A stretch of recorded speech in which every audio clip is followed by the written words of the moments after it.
Salut à tous, c'est Poupy, j'espère que vous allez bien. Bienvenue dans cette nouvelle vidéo pronostic. En pleine WrestleMania Week, nous allons continuer les pronostics du show principal maintenant.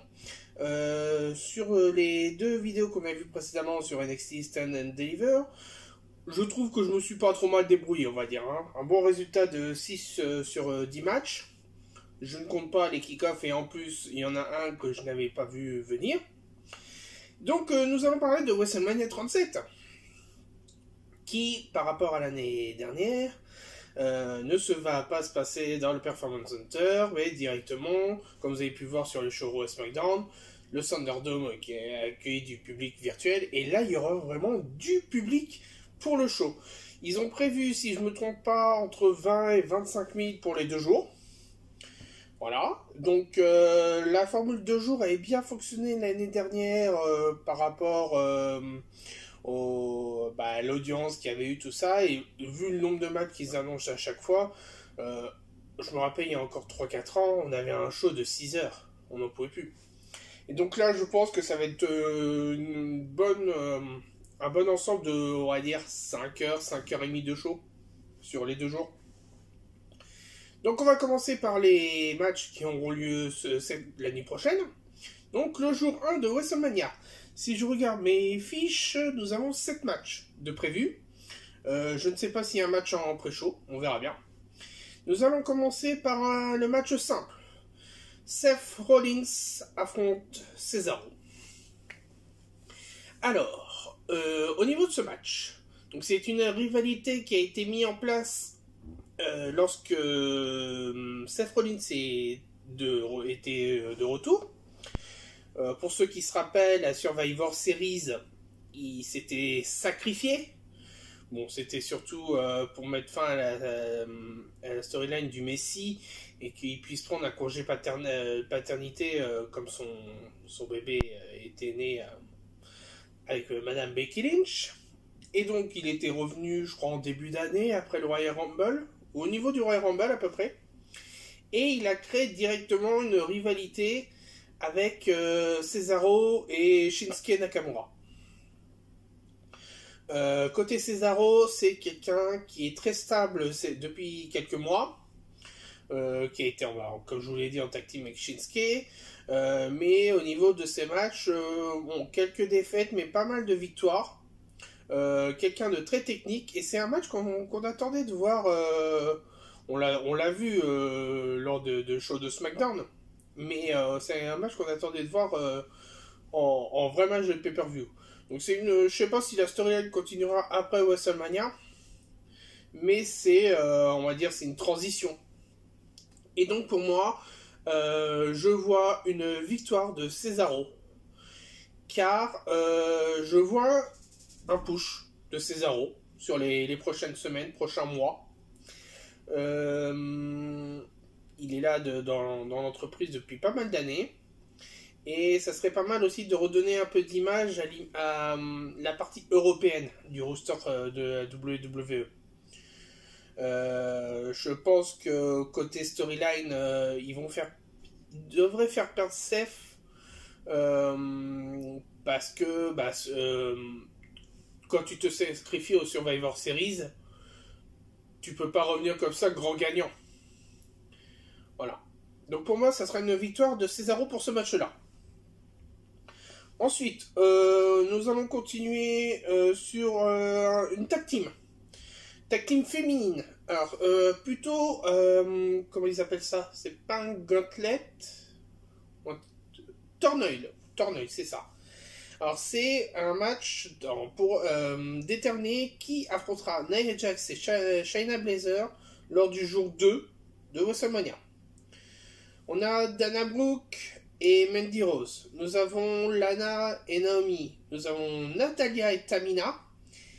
Nous avons The Riot Squad, donc Ruby Riot et Liv Morgan. Et nous avons une équipe qui s'est rajoutée hier soir à SmackDown. Bon, on s'en doutait un peu quand même depuis une bonne semaine. C'est Carmella avec Billie Kay. La surprise. Voilà, Carmella et Billie Kay. Donc, pour moi, il y a deux possibilités. Celles qui ont le plus de chances de gagner ce match pour moi, c'est Natalya et Tamina. Néanmoins, je vois cette surprise de Carmella et Billie Kay par rapport à une personne qui s'appelle Reginald.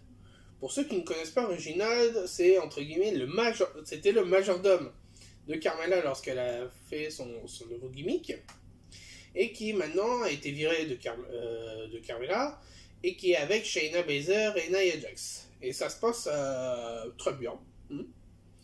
Donc pour moi, ça serait Natalya et Tamina ou Carmella et Billie Kay. Néanmoins, le personnage de Billie Kay, moi, comment dire, je regrette que The Iconics ont été séparés par la WWE. Et donc, pour moi, je vais dire que c'est une de ces deux tag teams là, mais j'aimerais bien que ça soit Natalya et Tamina. Voilà. Mais je mets quand même une pastille sur Carmella et Billie Kay. On en parlera demain lors des pronostics de la journée 2. Retournons côté masculin et on va continuer sur un match tag team pour le titre de Raw. New Day, Xavier Woods et Kofi Kingston défendent leur titre contre AJ Styles et Omos.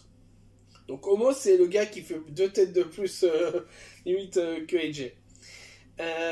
Donc ça fait du bien de revoir AJ côté tag team. Moi je l'ai connu côté tag team lorsqu'il était à Impact. Il faisait partie d'un clan, tout ça.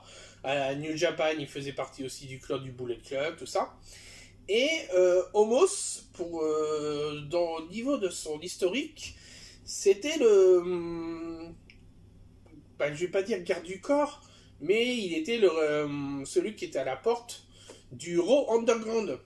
Et donc après qu'il s'est allié avec AJ, tout ça, ils l'ont mis ensemble. Et ça fait limite garde du corps, ouais. Donc pourquoi pas.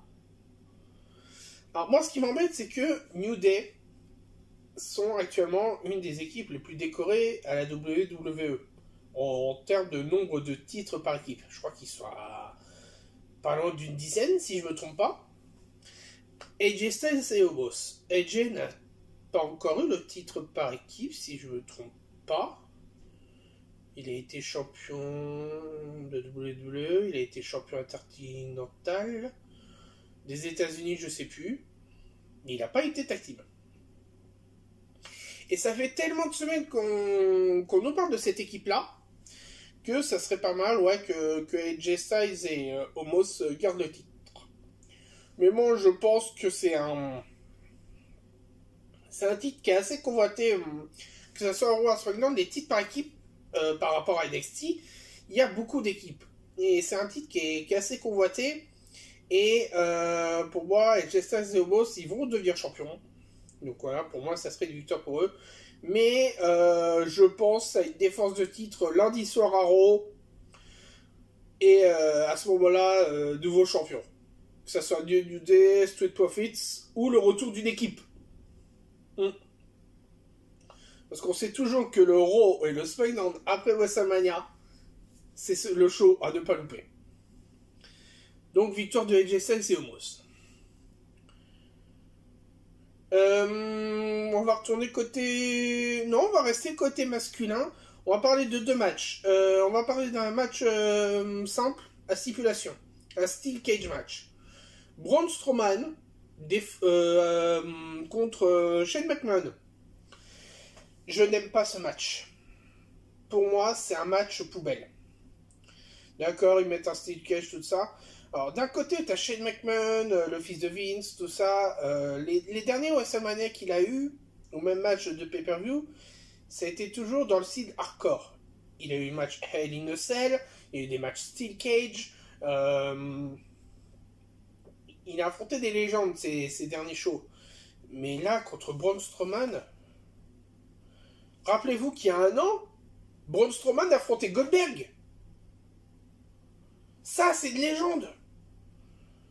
Tu passes du champion, je crois qu'il était champion universel, Goldberg, à Shane McMahon, en un an. C'est du n'importe quoi. Même si côté Steel Cage, ils mettent juste Braun Strowman contre Shane, mais on sait très bien que côté Shane, tu as Elias et Jackson Reichler avec eux. Bon, qui vont intervenir pour pas que Braun sorte, tout ça.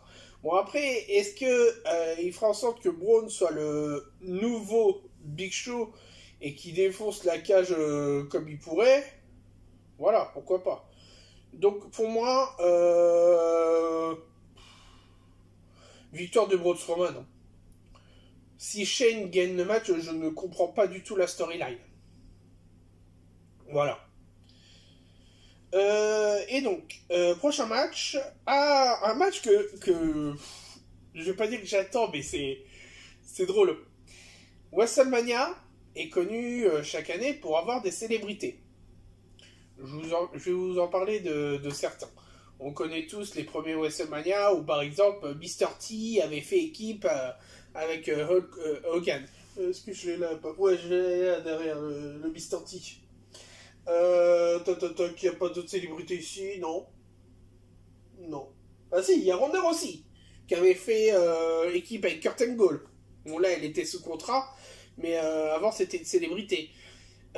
Ces dernières années, qu'est-ce qu'on a pu voir? Nous avons vu le Gronk, Rob Gronkowski, célèbre footballeur américain, bon, qui avait été Mojo Riley sur la Battle Royale André le Géant, et l'année dernière avait gagné le titre 24/7. Et je me rappelle d'un match, là nous sommes à WrestleMania 37, et je me rappelle d'un match qui a fait pas mal le buzz, c'était il y a 10 ans, WrestleMania 27. Dolph Ziggler et Lay Cool contre John Morrison, Trish Stratus et Snooki du Jersey Shore. Voilà. Et donc ça c'était un match qu'ils avaient mis comme ça dans la carte. Bon, ça avait duré une dizaine de minutes, mais ça redonnait un peu de fraîcheur. Et là, je vais vous parler d'un match où il y a une célébrité. Bad Bunny. Oui, oui. Bad Bunny, le chanteur. Voilà. Et donc, Bad Bunny, qui est présent à la WWE depuis à peu près 2 mois et demi, depuis le Royal Rumble, parce qu'il a une chanson qui s'appelle Booker T. Oui, le Can You Dig It Sucker. Et donc, Bad Bunny va avoir un match à WrestleMania contre Damien Priest. Non, avec Damien Priest, pardon. Avec Damien Priest, pour affronter John Morrison et The Miz. Non mais... Non mais non. Je suis pas contre le fait que des célébrités réalisent leur rêve et font un match à la WWE. Je me rappelle très bien du match à SummerSlam où Andrew Neville, alias Pac, avait fait équipe avec Stephen Amell, la star de Arrow, contre Wade Barrett et Cody Rhodes. À l'époque, c'était Stardust. Ça, c'était un beau match. Stephen Amell a quand même une petite expérience dans le catch. Et là, Bad Bunny contre Damien Priest. Alors, Damien Priest, c'est quelqu'un qui est assez connu. Par rapport à ce que je disais sur NXT Stand and Deliver, c'est un des adversaires de Johnny Gargano.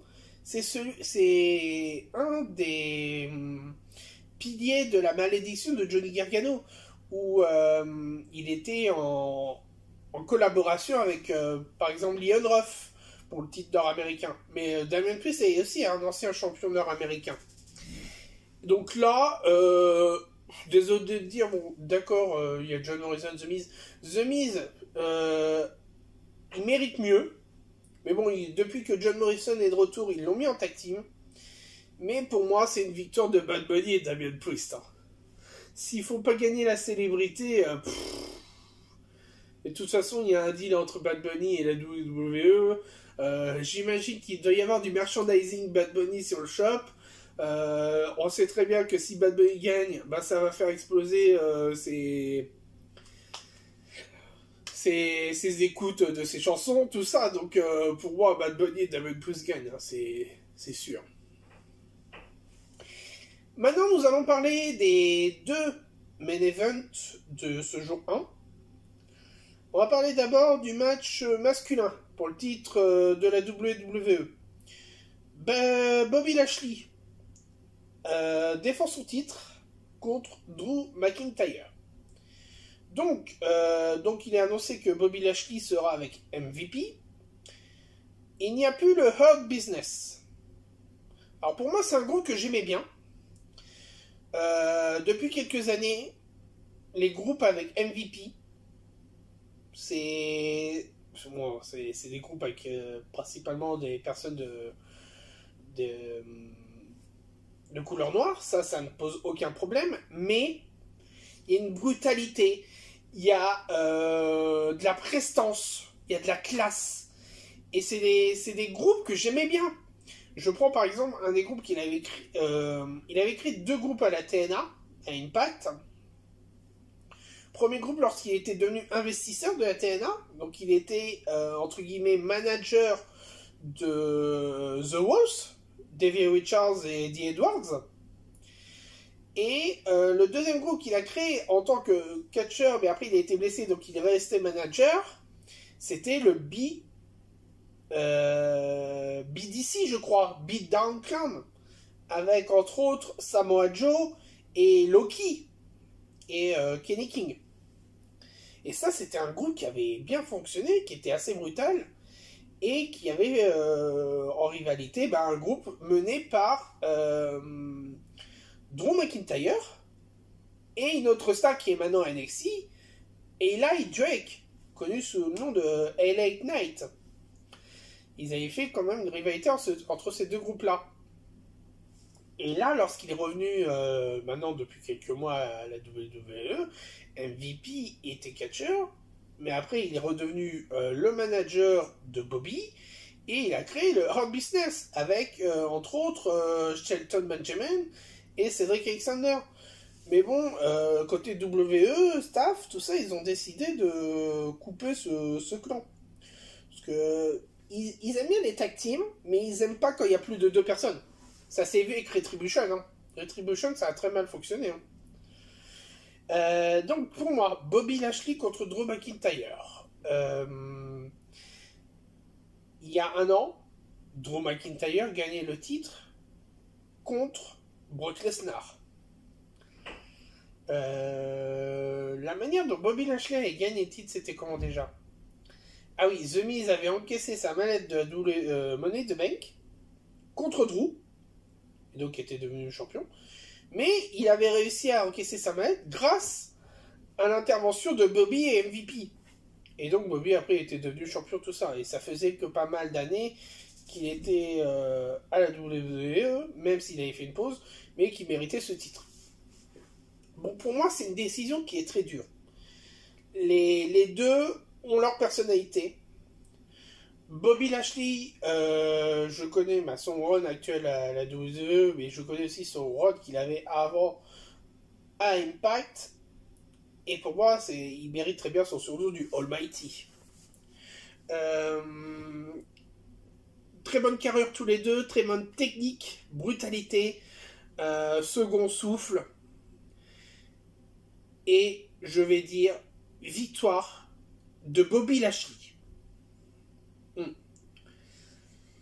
Même si... ouais. Même si...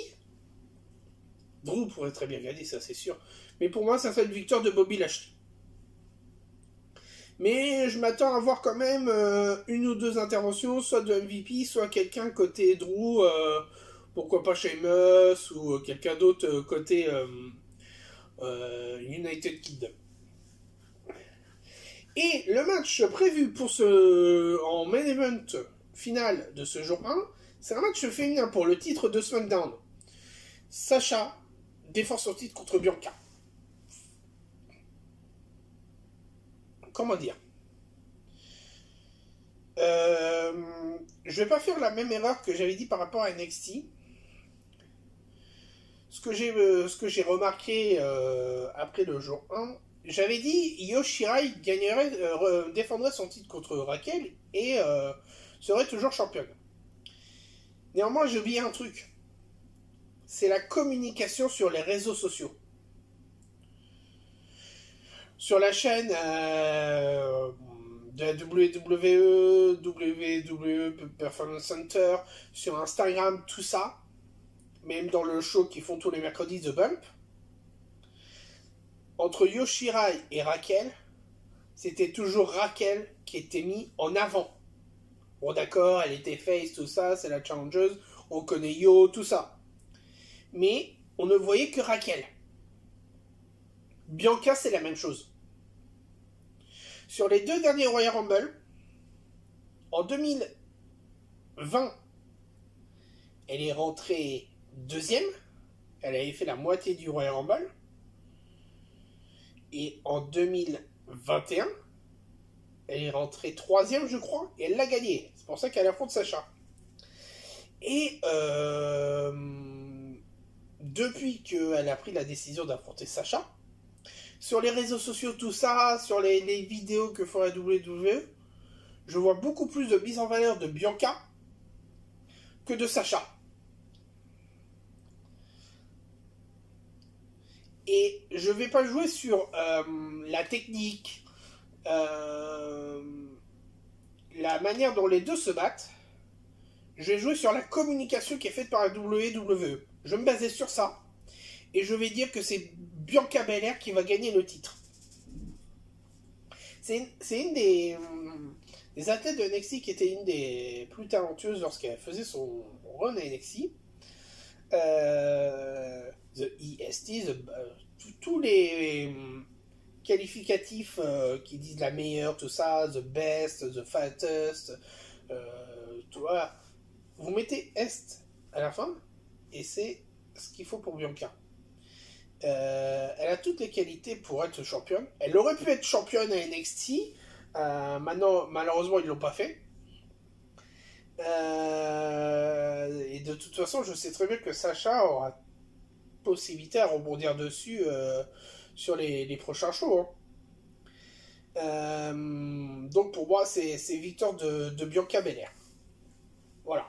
Voilà ce qui va conclure ce jour 1 de WrestleMania 37. J'espère que vous avez aimé cette vidéo. N'hésitez pas à laisser un petit commentaire si vous avez des questions, si vous voulez laisser votre avis. Je vois que sur Twitter ça réagit quelquefois. Je reçois des DM aussi d'amis. Donc merci à vous de me soutenir pour ce retour. Rendez-vous demain pour le jour 2 de WrestleMania et voir ce qui nous a été réservé pour ce jour 1. Bonne journée à tous. Ciao.